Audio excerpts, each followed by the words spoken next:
이번 시간은 이제 지난 시간하고 이어가지고 이제 염색체상의 유전자들이 존재를 하고 있잖아. 그 유전자들이 어떤 식의 규칙성을 가지고 존재하는지 이제 그 내용들을 다룰 거야. 물론 당연한 내용이겠지만 지금 설명하는 것도 뒤에 유전을 위한 필요한 기본적인 개념 중에 하나라는 걸 좀 기억을 해주고. 자, 일단 사람을 기준으로 봤을 때 이 사람의 남자가 되겠지? 이 남자의 체세포인 정원세포를 꺼냈다.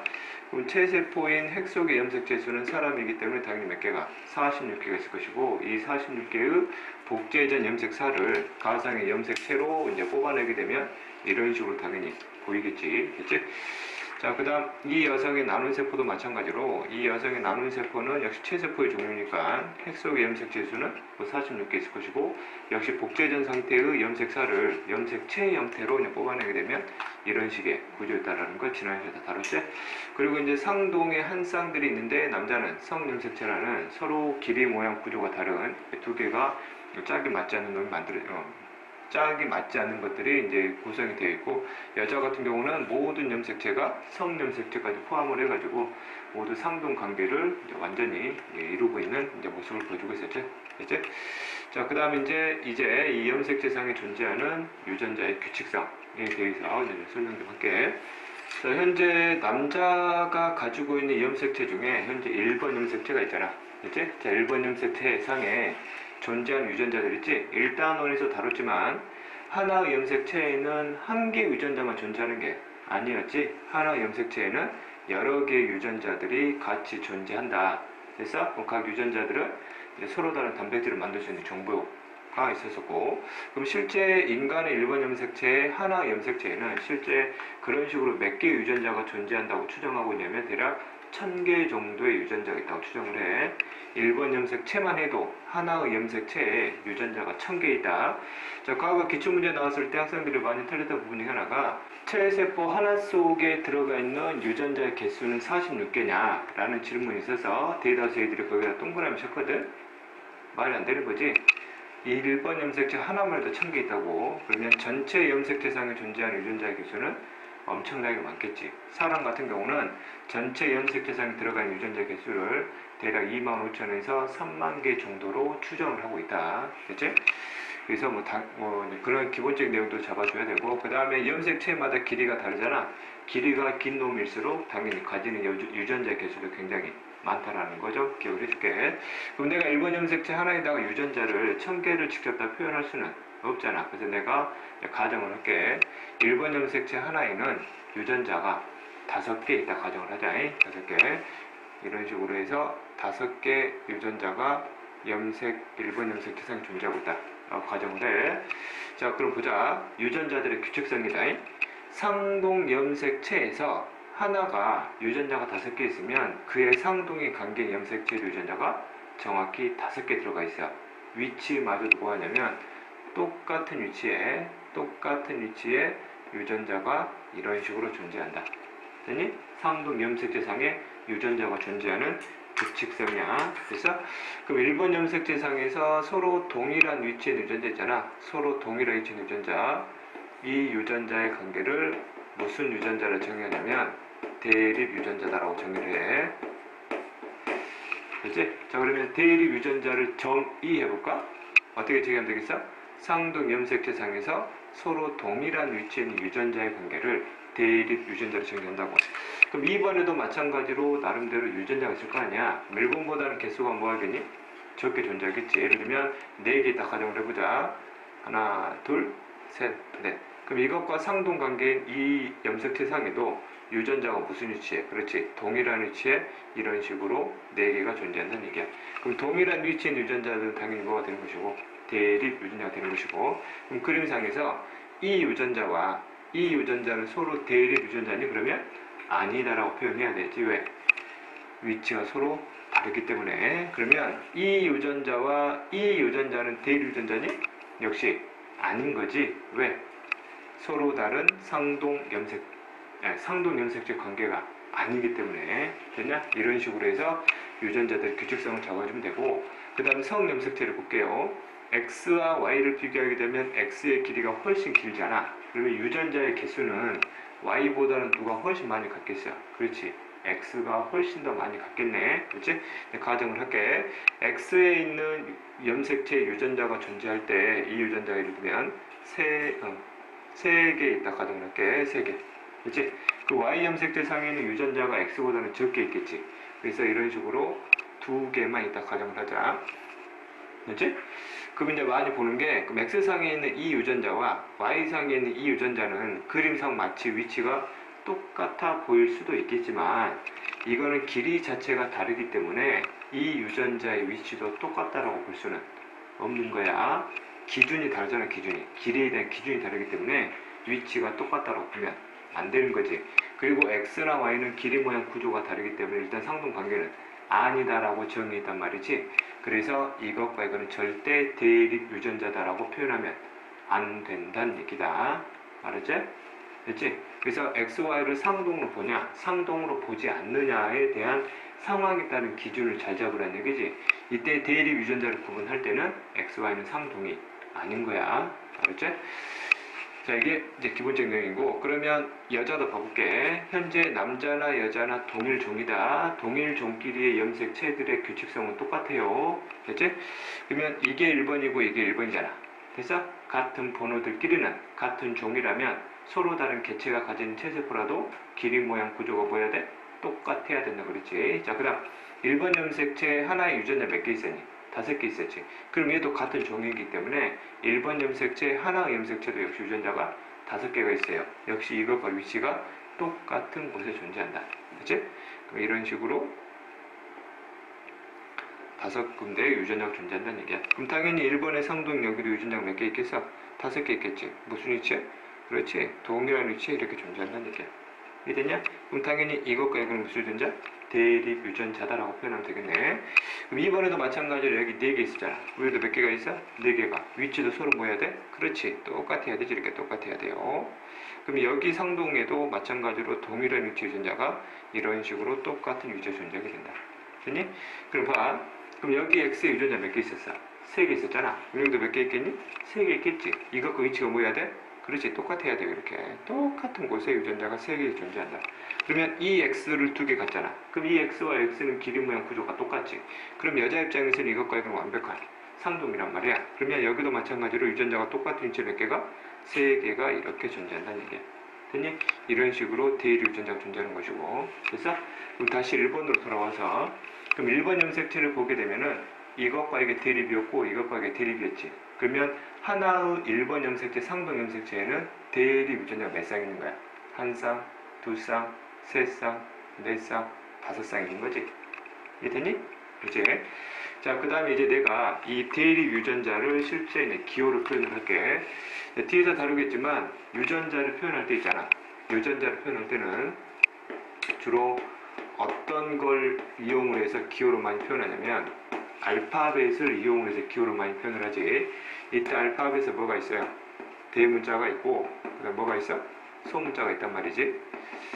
대문자 뭐 라지 A, 라지 B, 라지 C, 라지 D 등등등 있다. 소문자 스몰 A, 스몰 B, 스몰 C, 스몰 D가 있다. 등등등 있지. 그래서 또는 이러한 알파벳에다가 뭐 이런 식으로 프라임이라는 기호를 붙여가지고 나름대로 유전자를 표기할 수도 있다는 얘기지. 이때 유전자를 알파벳으로 표현할 때는 출제자 마음대로 표기할 수 있어. 물론 너희들 입장에서도 문제 풀 때 유전자에 대한 기호가 안 나왔어. 근데 이 기호를 만들어가지고 풀어야 돼. 그럼 너희들이 유전자를 알아서 정의해가지고 풀어내면 된다는 얘기야. 이해됐냐? 그래서 나도 마찬가지로 이런 식으로 해가지고 염색체상이 존재하는 유전자에다가 내가 유전자를 한번 표현을 해가지고 설명을 해볼게. 이제 그림 잘 따라와. 자, 현재 1번 염색체상에 있는 가장 첫 번째 있는 대립 유전자 한 쌍에 대한 대립 유전자의 종류를 적어줄게. 여기가 라지 A 유전자를 하자. 됐어? 그럼 여기도 유전자를 내가 라지 A라 정의를 할게. 이해됐니? 그럼 1번 염색체에 대해서 이 유전자와 이 유전자는 대립 유전자잖아. 그럼 그림상에서 라지 A 유전자의 대립 유전자는 뭐니? 그럼 당연히 라지 A 유전자다 대답하면 되겠지. 그 다음 내가 유전자의 기호를 똑같이 적었다는 얘기는 여기에 있는 유전자 종류나 여기에 있는 유전자 종류나 뭐하다는 얘기야? 똑같다는 얘기지. 즉 유전 정보가 똑같다는 얘기다. 그럼 애들이 또 질문하겠지. 선생님 상동 염색체상에 존재하는 유전 정보는 다르다면서요. 근데 왜 얘는 똑같아요? 유전자 한 개 한 개를 비교하게 되면 분명히 똑같은 게 있어. 그치? 근데 다른 위치에 있는 유전자 비교해 볼게. 가장 마지막에 있는 유전자를 내가 라지 B로 할게요. 여기에 있는 유전자를 내가 스몰 B로 할게. 그럼 라지 B와 스몰 B도 대립 유전자 관계가 되는 거지. 근데 내가 기호를 어떻게 했어? 다르게 표현했단 말이야. 왜? 유전자의 종류가 다르기 때문에. 이해됐냐? 그러면 1번 염색체상에 있는 전체 유전 정보와 여기 1번 염색체상에 있는 전체 유전 정보가 서로 다르다는 뜻은 하나하나를 비교하면 분명히 똑같은 게 있지만 분명히 또 뭐한 것도 있어. 다른 것도 있지. 이들의 유전자의 조합이 다르다는 얘기다. 그거를 유전 정보가 다르다라고 표현을 해. 이해됐니? 이제 그럼 실제 1번 염색체에 존재하는 유전자는 보통 1000개 있다고 그랬잖아. 그럼 여기도 1000개 있었으면 여기도 몇 개 있었겠어? 1000개 있었겠지. 위치도 똑같아. 그럼 대립 유전자 쌍만 해도 몇 쌍이란 말이야? 1000쌍이란 말이야. 그럼 1000쌍을 구성하는 각각의 유전자가 전부 다 똑같은 확률은 제로에 가깝겠지. 그래서 1번 염색체 전체 유전 정보와 여기 1번 염색체 전체 유전 정보는 서로 뭐하다? 다르다라고 표현한다고. 이때 유전 정보가 다르다는 뜻은 유전자의 조합이 다르다는 얘기야. 그치? 자, 그러면 여기 나눈 세포도 한번 봐볼게. 나눈 세포도 그치? 현재 가장 위에 있는 대립 유전자 내가 스몰 A, 여기도 뭐라 하자? 스몰 A를 할게. 그치? 가장 마지막 유전자 내가 여기를 스몰 B로 하고 여기를 뭐라 할 거냐면 라지 B라 표현할 거야. 그치? 자, 그 다음 이 정원 세포의 감수 분열과 나눈 세포의 감수 분열을 통해서 정자와 난자를 만들겠지? 정자, 난자. 그치? 그럼 정자를 만들 때는 46개, 23개, 난자를 만들 때도 46개, 23개인데 어떻게 만든다고 그랬어? 상동 관계 중에 하나씩을 뽑아가지고 만든다고 그랬지. 됐어? 그럼 정자 뽑아볼게. 됐니? 1번 중에 이게 내려왔지. 그럼 여기 유전자 그대로 적어볼까? 그럼 이 정자 속에 들어온 유전자가 뭐야? 라제이하고 뭐가? 스몰 b가 이렇게 왔다는 얘기지. 됐어? 나머지 유전자 좀 생략한 거야.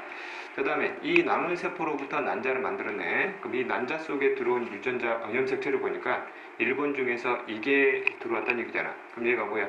스몰 a, 여기가 스몰 b가 된다는 얘기지. 이해됐니? 그치? 자, 그럼 한번 또 물어볼게. 그럼 정원 세포에 있는 1번 염색체 전체 유전 정보와 정자에 있는 1번 염색체 전체 유전 정보는 똑같니 다르니 물어봐. 그러면 어떻게 대답해야 돼?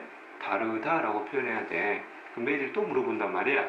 선생님, 1번 염색체에 있는 이 염색체 하나가 그대로 온 거잖아요. 근데 왜 다르다라고 표현해요? 전체를 물어봤지? 전체. 여기는 라지를 한 쌍을 갖지만 여기는 라지를 한 개를 갖는단 말이지. 여기는 라지 B, 스몰 B를 동시에 갖지만 여기는 뭐만 가져? 스몰 P만 가져. 그래서 여기 1번 염색체 전체와 여기 1번 염색체 전체는 유전자의 조합이 또 다르단 말이야. 그러니까 이것과 이거는 전체 유전 정보가 다르다라고 표현하는 거라고.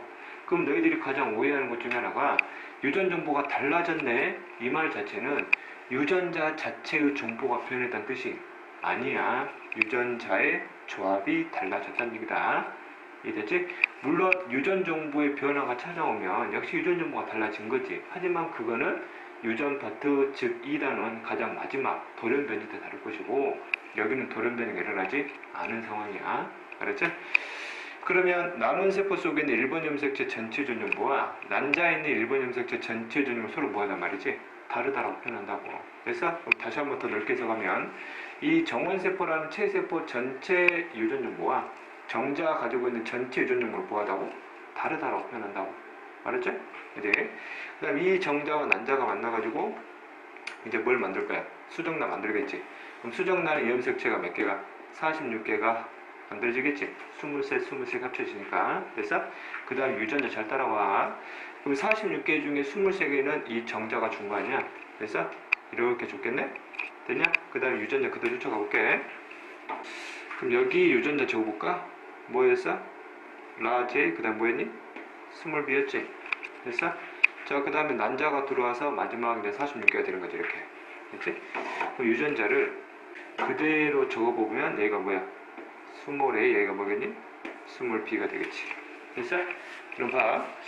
그럼 이 유전자와 이 유전자는 역시 동일한 위치에 있는 거니까 무슨 유전자야? 대립 유전자 관계가 다시 형성된 거지. 여기도 마찬가지고. 됐어? 그럼 수정란 속의 1번 염색체 전체 유전 정보와 이 체세포, 정원세포 속에 있는 1번 염색체 전체 유전 정보가 또 뭐하단 말이지 지금? 또 다르단 말이지.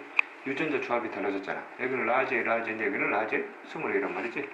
나눈 세포도 마찬가지로 여기 1번 염색체 전체 유전 정보와 여기 염색체 유전 정보는 또 달라졌단 말이야. 됐어? 그럼 또 해석하면 이 남성이 가지고 있는 체세포 전체 유전 정보와 이 수정란 속의 전체 유전 정보 서로 뭐 해준 거야? 달라졌다라고 표현한다고. 이해됐지? 자, 그 다음 이 수정란이 뭐 할 거야? 체세포 분열하지. 체세포 분열은 기존의 염색체를 그대로 복제시킨 다음에 그대로 나눠준 거라 그랬네. 그럼 여기에는 1번 염색체가 있어요. 여기도 뭐가 있어? 1번 염색체가 있어. 그럼 여기에는 1번 염색체에 유전자를 한번 적어보자는 얘기지. 여기 뭐겠니? 스몰 a, 여기는 라지 a, 여기는 스몰 b, 여기는 스몰 b. 왜? 이걸 복제해서 그대로 나눴잖아. 그래서 그럼 여기도 뭐가 되겠어? 얘가 스몰 a, 여기는 라지 a, 여기 스몰 b, 여기 스몰 b가 되겠지. 이제 앞으로 여기로부터 분열되는 모든 체세포마다 1번 염색체에는 이런 동일한 유전자 배열이 생길 수밖에 없다는 얘기지. 됐지? 그럼 이렇게 됐어요? 됐니? 그럼 이렇게 태어난 놈이 있어. 그럼 얘가 성이 개체가 됐잖아. 그럼 이놈들이 가지고 있는 체세포가 있단 말이야. 그럼 체세포 핵마다 1번 염색체가 있겠지. 그럼 여기에는 1번 염색 유전 정보, 여기에는 1번 염색 유전 정보 서로 뭐 하겠어? 똑같겠지. 유전자 한번 적어볼까? 여기 뭐야? 스몰 a, 여기는 라지, 여기 스몰 b, 여기 스몰 b, 여기도 스몰 a, 여기 라지, 여기 스몰 b, 여기 스몰 b라고. 됐지? 또 해볼까? 이 남성의 신경세포가 있어요. 그럼 신경세포에 핵 속의 1번 염색체 유전자 구성은 어차피 이거하고 똑같을 수밖에 없다는 얘기지. 유전자 적어볼까? 스몰 a, 라지, 스몰 b, 스몰 b. 왜? 그대로 복제해서 나눴으니까. 이해됐니? 이제 그럼 이쪽으로 와볼게. 그럼 이 남성의 정원세포의 1번 염색체가 이런 유전자 구성이었잖아. 그러면 이 남성의 신경세포 봐볼까? 그럼 신경세포 몇 번이 있어요? 1번이 있어. 이 남성 거야. 그럼 이 신경세포의 1번 염색체 유전자 구성도 당연히 알 수가 있지. 왜? 어차피 이거하고 똑같을 거니까 체세포다. 됐어? 여기 뭐가 되겠니?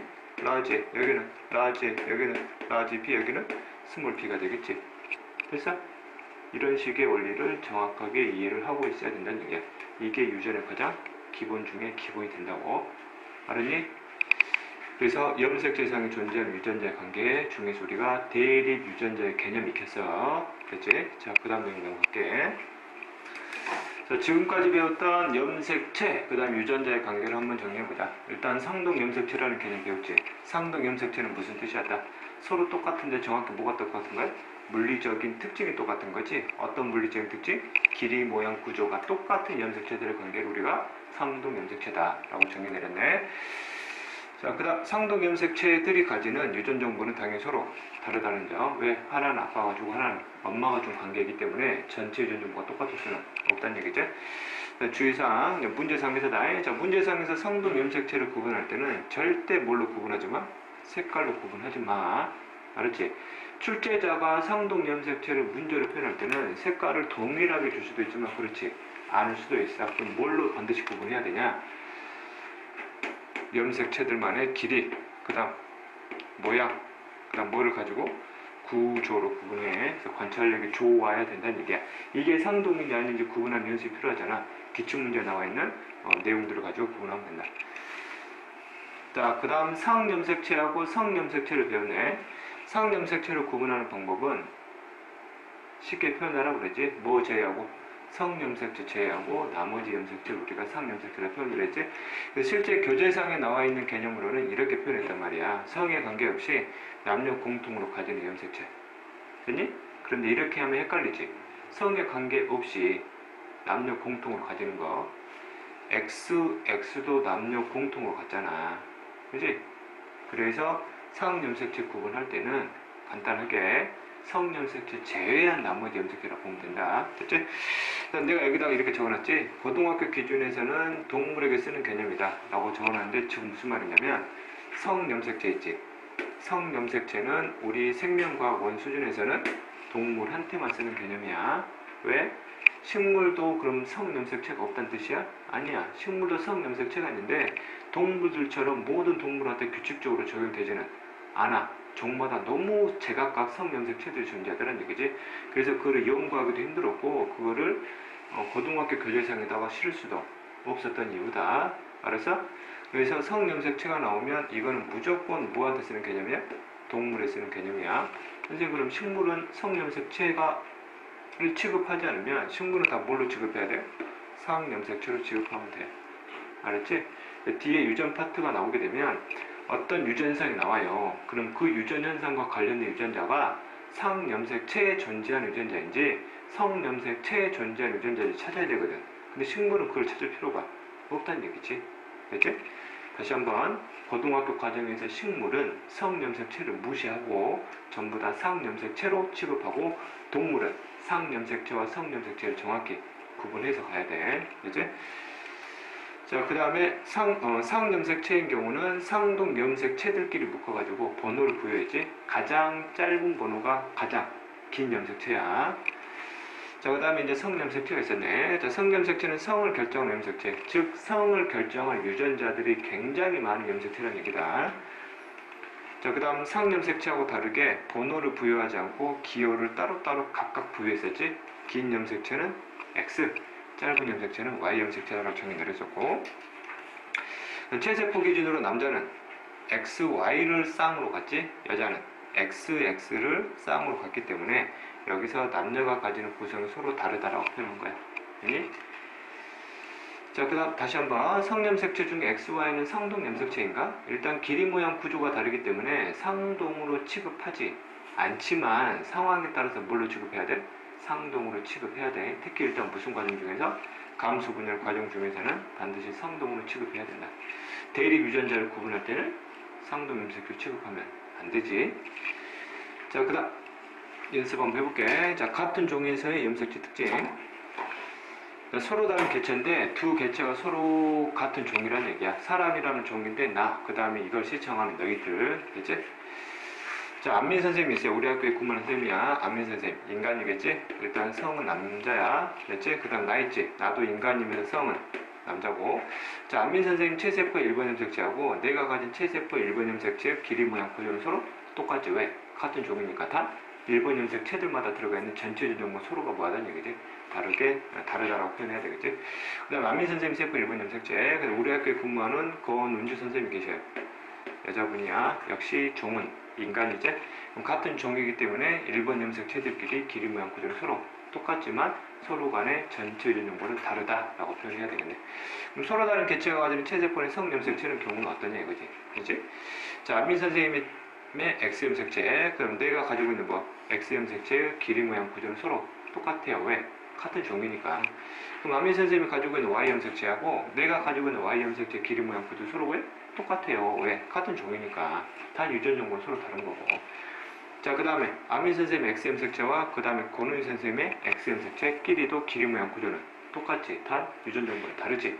그리고 안민 선생님은 하나의 체세포다 X를 하나를 갖지만 권은희 선생님은 X를 몇 개? 두 개를 갖지. 그렇지. 단 안민 선생님은 X 대신에 Y를 또 하나 갖는 것이고. 됐니?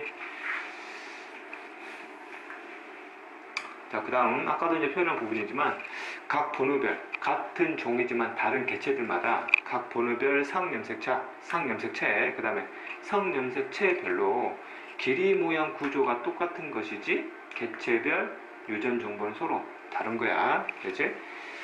자, 그 다음에 이제 염색체 그림에서 상염색체하고 성염색체 구분할 방법. 뭐 작년 수능에서도 바로 물어봤던 내용이지.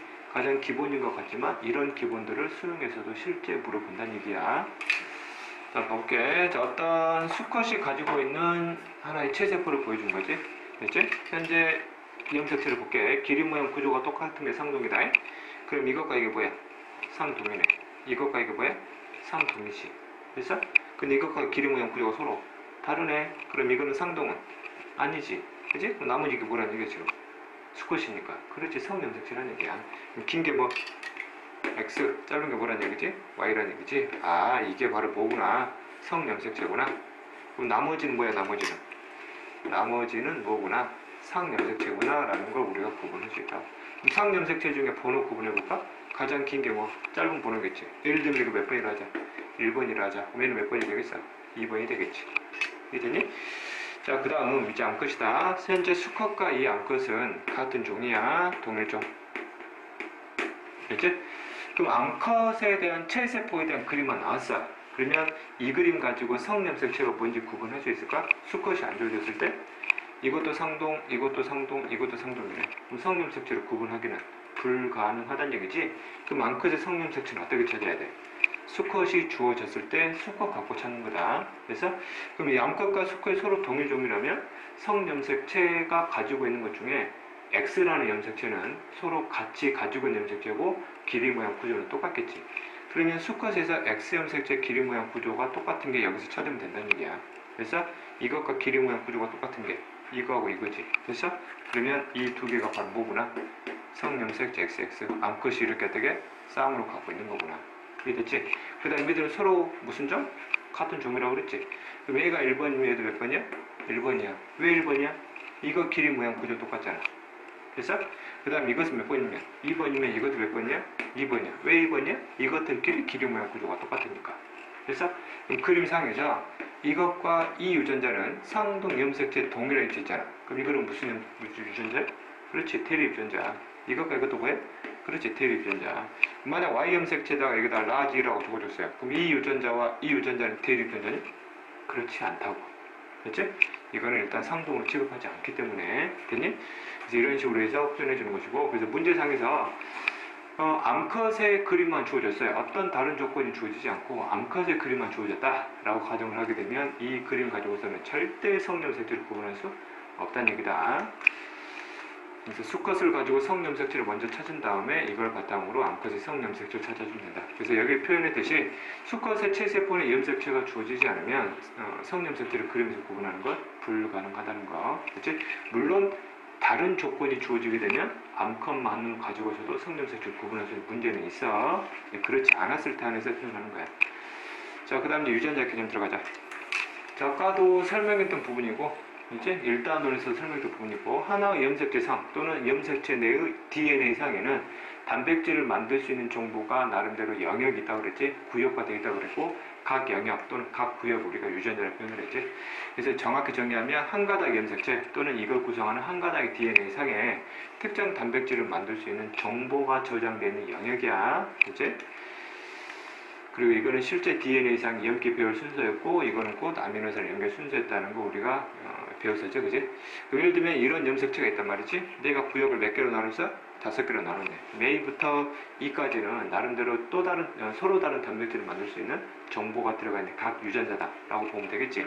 그럼 A하고 B 영역에 있는 유전자를 한번 확대를 시켜볼게요. 이런 식으로 한 가닥에 DNA가 있단 말이지. DNA 상에서 여기와 여기를 구역화시켰다는 얘기는 여기서 만드는 유전자에 대한 정보와 여기서 단백질을 만드는 유전자에 대한 정보가 서로 다르다는 얘기고, 여기 염기 배열 순서와 여기 염기 배열 순서가 서로 다르다는 뜻이죠. 그럼 예를 들면 유전자 A에 있는 정보를 바탕으로 실제 뭘 만들고 싶은 거야? 단백질을 만들고 싶은 거지. 그럼 단백질이 만드는 장소는 무슨 질에서 만들어져?